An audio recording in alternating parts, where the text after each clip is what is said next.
Sarah Bell, followed by Steve Campos. Okay. Good evening, board. I came to speak about a concern I have with a fundraising that had resulted in some students being excluded from participation, but I need to address something far more serious. Mr. Komrosky, First Amendment broadly protects speech, including offensive and unpopular opinions. It does not protect speech that becomes harassment or targeted bullying, especially within a school or public institution. And when your speech is directed at a minor, it carries an even greater weight. Courts recognize that children are vulnerable. Speech that threatens, demeans, or endangers them, it crosses the line from your personal expression into unlawful harassment and criminal conduct.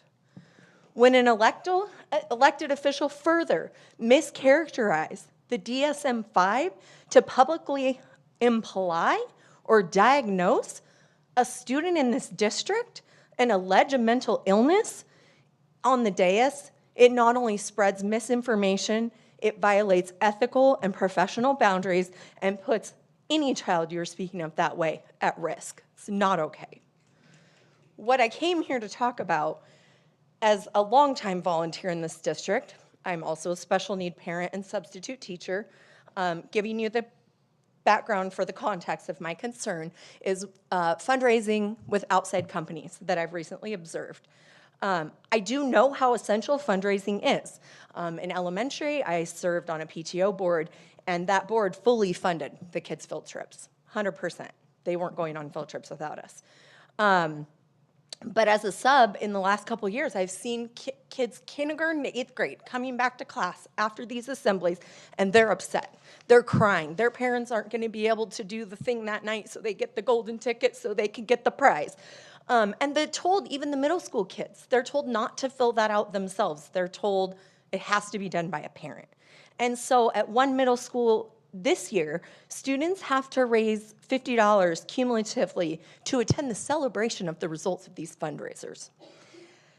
These fundraisers are important. They're meant to benefit all students, and so no student should be excluded from the success of that fundraiser.